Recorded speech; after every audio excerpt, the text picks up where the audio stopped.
mademoiselle Chanel, que se passe-t-il? Il m'est arrivé des choses inexplicables. De mauvaises choses. Je ne sais plus ce que je fais, où je vais. Je ne me reconnais pas. Je ne me reconnais plus.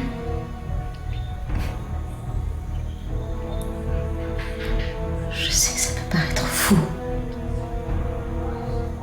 Mais quelqu'un, quelque chose, essaye de s'emparer de moi.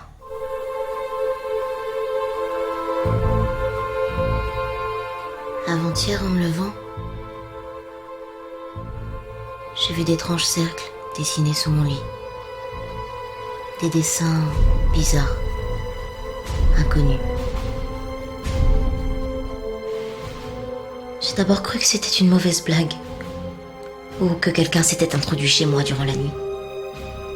Il est évident que ce n'est pas ma grand-mère. Vous imaginez ce qu'elle dirait si elle voyait ça? Elle ne jure que par le Seigneur, je suis sûre qu'elle n'aurait pas apprécié. Alors mon premier réflexe a été d'effacer ses dessins. La veille, tout allait très bien. Après notre séance, je suis rentrée, j'ai travaillé quelques heures et je suis allée me coucher. Une soirée normale. En effet. Et puis... Hier matin, les cercles sont apparus à nouveau. Identiques. Comme s'ils n'avaient jamais été effacés. Là, il fallait que j'en parle à ma grand-mère. Il fallait qu'elle voie. Il fallait qu'elle sache. C'est en voyant sa réaction que j'ai compris que c'était bien plus qu'une mauvaise blague. Vous savez le respect et l'amour que je porte à ma grand-mère. Elle est tout ce qu'il me reste.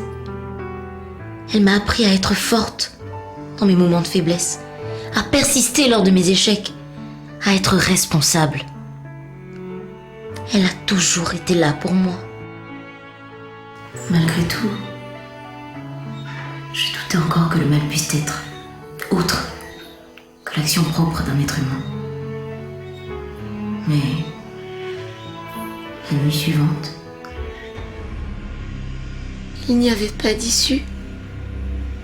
Je me retrouvais là, perdue dans les ténèbres. Et elle arrivait. Mais de qui parlez-vous? Moi. Je me suis soudainement retrouvée dehors, allongée sur le sol.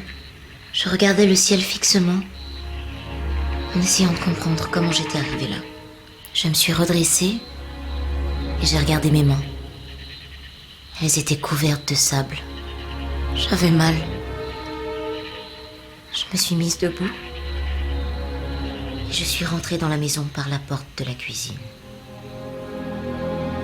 J'étais consciente de chacun de mes mouvements, sans pouvoir les contrôler. J'ai saisi un couteau, puis j'ai monté les marches de l'escalier en me dirigeant vers la chambre.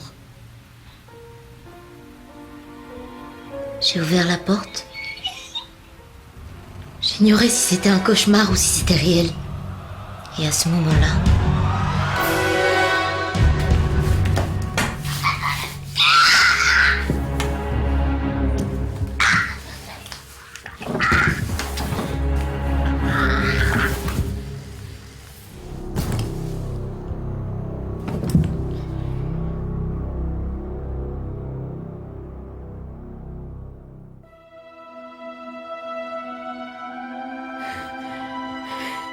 Mamie!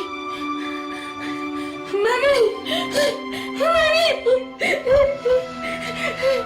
Aïe, aïe, Loulou. C'est fini, c'est fini, c'est fini, c'est fini. C'est fini. C'est fini, c'est fini.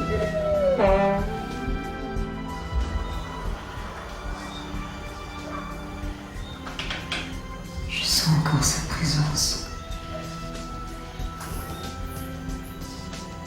J'entends ses pas. Son souffle. J'ai peur. Regardez-moi, docteur. Regardez-moi et dites-moi ce qui ne va pas.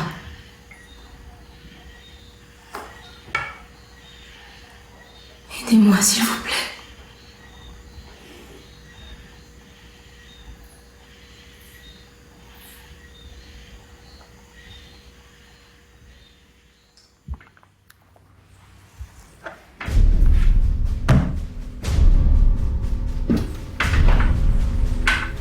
Ne vous inquiétez pas, je vais vous aider.